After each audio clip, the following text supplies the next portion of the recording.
நல்லா கவனிங்க. இன்னைக்கு அநேகர் சொல்ற வார்த்தை என்னன்னா, நீதிமான் சொல்றீங்கயா, ஆனா நீதிமான் மாதிரி எனக்கு தெரியலையே.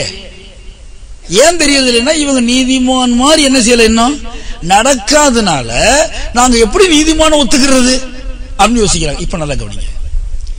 நீங்க நீதியான கிரியைகளை செய்ததுனாலே நீங்கள் நீதிமான்கள் கிடையாது.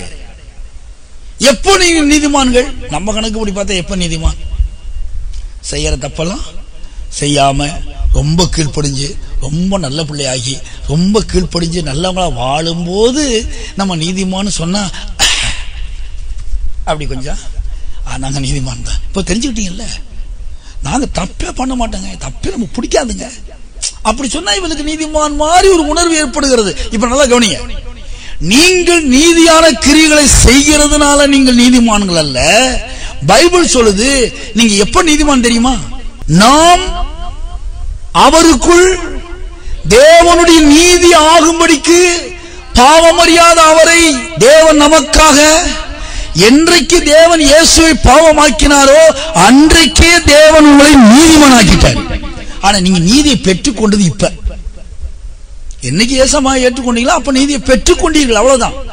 ஆனா நீங்க நீதிமான்றது எப்ப? பாவிகளா இருக்கும் போதே நீங்க நீதிமான்கள் தான். பாத்தீங்களா? நம்ம நீதிக்கும் அவருடைய நீதிக்கும் பெரிய வித்தியாசம் இருக்குது. அவர் பார்வை வேற, உங்க பார்வை வேற. என்றைக்கு இயேசு கிறிஸ்துவ எந்த நிமிஷத்துல உலகத்துல பாவமாக்குனாரோ அதே சனப்பொழுது மனுக்குலம் அனைத்தையுமே தேவன் நீதிமான் என்று அவர் தீர்ப்பளித்து விட்டார். அந்த தீர்ப்பனைக்கு இந்த குடிச்சு உருந்து கிடக்கிற அவனுக்கும் இருக்கு, நீதிமான் தான். ஆனா நாம அந்த நீதிமான இயேசு ஏற்றுக்கொள்ளும் போது நீதியை சுதந்திரித்துக் கொண்டோம், பெற்றுக்கொண்டோம். உங்களுடையது நீங்கள் எடுத்துக்கொண்டீர்கள், அவ்வளவுதான். உங்க நீதி இப்பொழுது எடுத்துக்கொண்டிருக்கிறீர்கள். அது உங்க நீதி இல்ல, அது தேவனுடைய நீதி. அல்லேலூயா. இயேசு கிறிஸ்துவிலே உள்ள மீட்பை கொண்டு நீதிமான் ஆக்கப்படுகிறார்கள். தேவன் ஏற்கனவே நீதிமான் ஆக்கிட்டாரு. அது எப்ப உங்களுக்கு சொந்தம் ஆயிடுச்சுன்னா, இயேசுவை எப்ப ஏற்றுக்கொண்டீர்களோ அப்பொழுது சொந்தமாயிடுச்சு. அதுக்கு முன்னாடி நீங்க நீதிமான்கள் தான். எத்தனை பேர் பாமேன்னு சொல்றீங்க?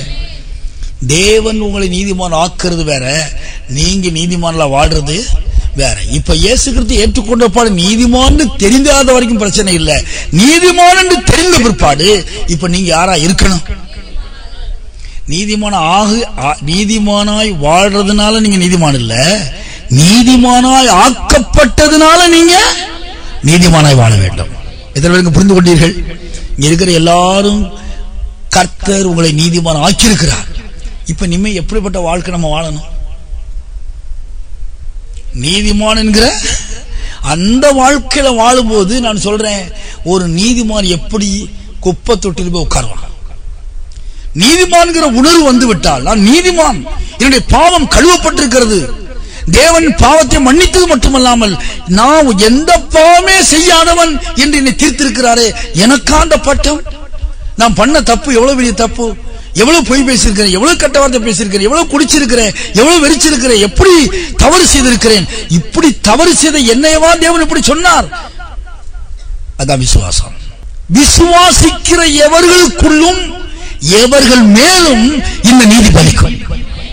யாருக்கு பலிக்குங்க? விசுவாசிக்கிற எவர்களுக்குள்ளும் எவர்கள் மேலும் இந்த விசுவாசம் என்ன செய்யும்? பலிக்கும். என்ன விசுவாசம் கேட்டா நீதிமான். இப்படி உங்களை பார்த்துட்டு நானா நீதிமான் படுங்க, ஆச்சரியப்படுங்க, பரவாயில்ல. ஆச்சரியப்பட்டுட்டு அங்கேயே நின்றுங்க, அதுக்கு மேல கீழே இறங்காதீங்க. என்னை நான் நீதிமான் சொன்னா தப்பு. என்னை நியாயந்திருக்கிற ஒருவனின் நீதிமான் அவர் சொல்லும் போது அடுத்து நானா ஆண்டவரே, நான் எவ்வளவு பாவி ஆண்டவரே, நான் ரட்சிக்கப்பட்ட பாவியா அப்படின்னா கர்த்தர் வாயை மூடு. சுவாசிகள் கர்த்தர் என்ன சொன்னாரோ அதை அப்படியே ஏற்றுக்கொள்ள வேண்டும். இயேசு கிறிஸ்துவின் மீட்பை கொண்டு நீதிமான் ஆக்கப்படுகிறார் சொன்னா அதுக்கு மேல ஒரு வார்த்தை நம்ம பேசக்கூடாது. கர்த்தாவே நீர் என்ன நீதிமான்னு சொல்லிட்டீங்க, நீதிமான் தாயா